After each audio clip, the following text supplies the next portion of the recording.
Salam sepak bola. Ya, hari ini kita bahas 3 match. Oke, yang pertama kita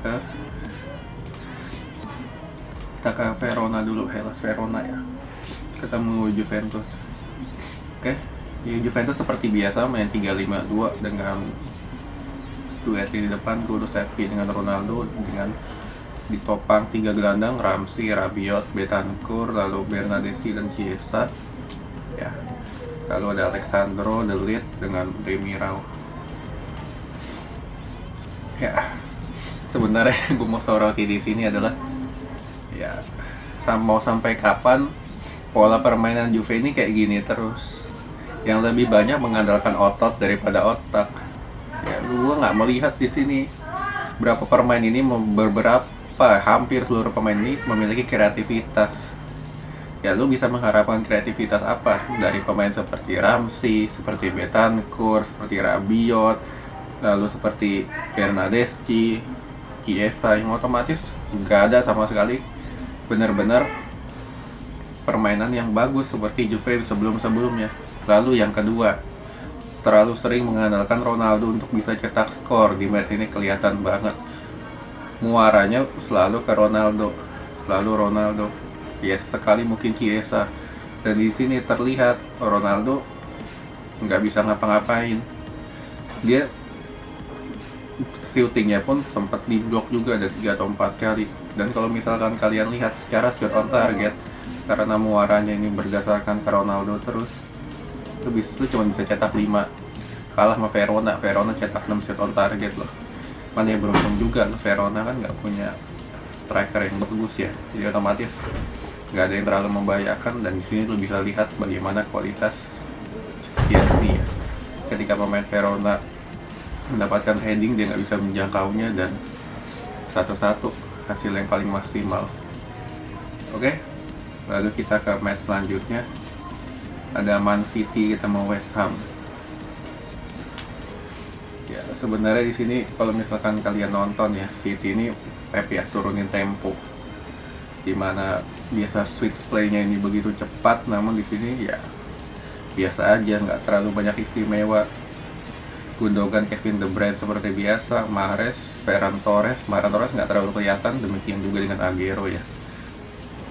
Aguero gue bilang ya udah bukan masanya dia lagi, karena ketika City bermain dengan striker murni, maka permainan nggak terlalu banyak yang membahayakan. Karena pertama, satu, tipe kayak Aguero ini bukan tipe ngalirin bola, tapi tipe yang nahan bola, jadi otomatis untuk striker kayak gitu udah nggak terlalu, bukan masanya lagi lah di permainan Pep yang lebih mengadakan false nine kayak gini. Dan terbukti ketika Foden masuk, itu lebih ngalir ya. Lalu di sini Back City kembali lagi membuktikan John Stones dan Ruben Dias ya.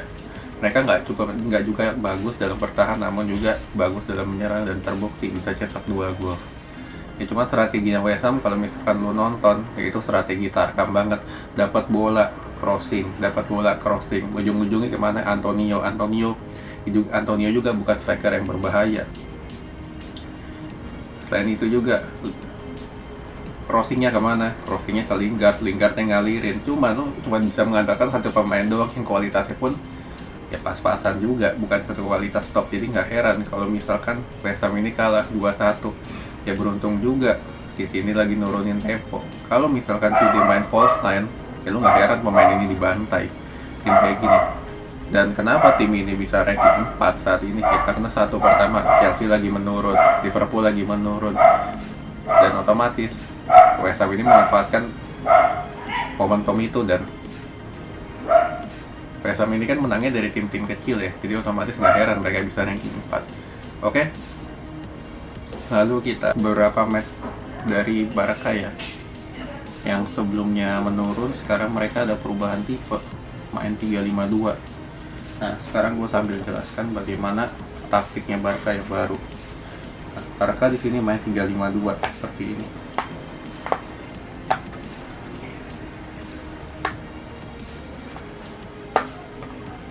Nah, kurang lebih seperti inilah ya.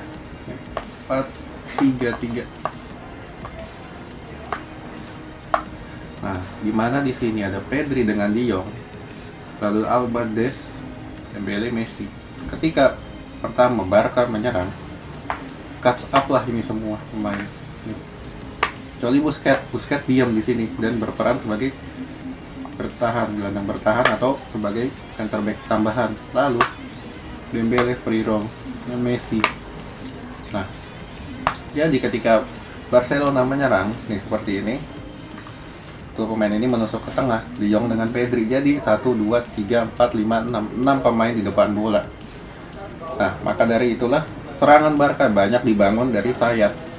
Dan ini terlihat banget Sevilla kebingungan ketika Barca hendak melakukan switch play yang bagus dari area sayap. Sevilla ini nggak punya tantangan yang nggak punya